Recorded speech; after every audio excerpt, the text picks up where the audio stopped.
মৃত্যুর পর আত্মা কোথায় যায়? হযরত মুহাম্মদ সাল্লাল্লাহু আলাইহি সাল্লামের একজন সাহাবীর ঘটনা। একদিন রাসূল সাল্লাল্লাহু আলাইহি সাল্লামের একজন সাহাবী মারা গেলেন। তখন মহানবী সাল্লাল্লাহু আলাইহি সাল্লাম উনার জানাজা পড়ালেন। তারপর একদল সাহাবী যখন মৃত্যুদেহ কবর দেওয়ার জন্য কবরস্থানে নিয়ে গেল, তখন সবার সাথে আমাদের নবীজিও হেঁটে গেলেন। তখন দুজন সাহাবী কবর খুঁড়তে শুরু করলেন। সবাই মৃত্যুদেহকে ঘিরে বসে আছে। সবাই তখন নীরবতা পালন করতেছে এবং কবর খনন শেষ হওয়ার পর্যন্ত সবাই অপেক্ষা করছেন।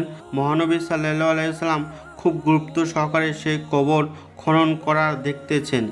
এরপর মহানবী সাল্লাল্লাহু আলাইহি সাল্লাম তিনি সবার দিকে তাকিয়ে বললেন, তোমরা কি জানো মানুষের মৃত্যুর পর আত্মার কি হয়?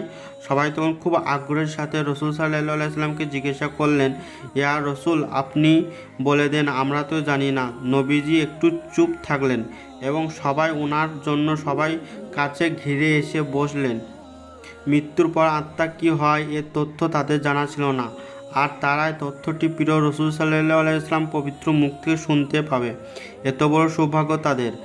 রাসূল সাল্লাল্লাহু আলাইহি সাল্লামের চারপাশে ঘিরে একবার কবরের দিকে তাকিয়ে মাথাটা তুলে আকাশের দিকে তাকালেন। তারপর তিনি গল্পের মতো করে বলতে শুরু করলেন। তিনি বললেন, শোনো, যখন একজন মানুষ একবারে মৃত্যুশয্যায়, তখন সে মানুষ ফেরেশতাকে দেখে ভয় পেয়ে যায়, কিন্তু যে বিশ্বাসী ও ভালো মানুষ তাকে মৃত্যু ফেরেশতা হাসিমুখে সালাম দিয়ে তাকে অভয় দেয় এবং মাথার পাশে এসে মাথার হাত বুলিয়ে দেয় এবং ধীরে ধীরে যত্ন করে তার পাশে বসে তারপর মৃত্যুপ্রায় মানুষটির দিকে তাকিয়ে বলে, হে পবিত্র আত্মা, তুমি তোমার পালনকর্তার ক্ষমা ও ভালোবাসা গ্রহণ করো এবং এই দেহটি থেকে বের হয়ে এসো। মুমিনের আত্মা যখন বের হয়ে আসে তখন সে কোনো রকম ব্যথা বেদনা অনুভব করে না।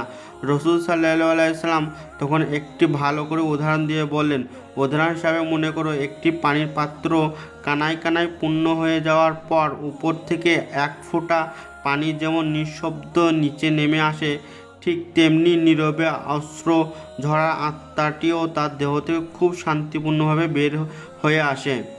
সে সময় দুজন ফেরেশতা বেহেশত থেকে সুগন্ধি মাখানো একটি নরম সুতি সাদা চাদর নিয়ে আসেন এবং সে আত্মাকে সাদা চাদরে আবৃত করে আকাশের দিকে নিয়ে যান।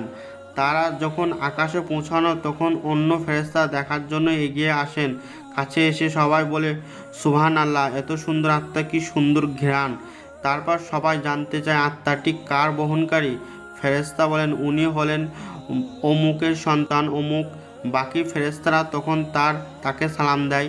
তারপর তারা জিজ্ঞাসা করেন, ইনি কি করেছেন? ওনার আত্মা এত সুখ ঘ্রাণ কেন? বহনকারী ফেরেশতাগণ তখন বলেন, ওঠেন, আমরা শুনেছি মানুষজন বলাবলি করেছে ইনি একজন ভালো মানুষ ছিলেন, আল্লাহ তাআলার একজন বান্দা ছিলেন, তিনি অনেক দয়ালু মানুষকে উপকার করেছেন।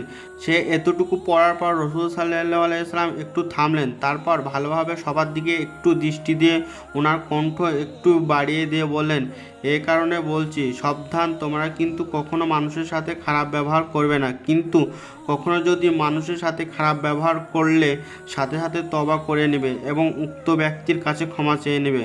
ফেরেশতারা এ কথা শুনে মাত্র আত্মা বহনকারী ফেরেশতারা আকাশে তাকিয়ে ফেরেশতা নিয়ে ঘোরাঘুরি করবে। কিছুক্ষণ নবীজি সাল্লাল্লাহু আলাইহি ওয়াসাল্লাম একটু চুপ থাকলেন। তারপর আবার তিনি বলতে শুরু করলেন, এই সময় মানুষ যখন মৃত্যু দেহটিকে কবর দেওয়ার জন্য গোসল দিয়ে প্রস্তুত করবে, তখন আল্লাহ তাআলা আত্মা বহনকারী ফেরেশতাদেরকে বলবেন, এখন তোমরা আমার এই আত্মা শরীরে দিয়ে এসো।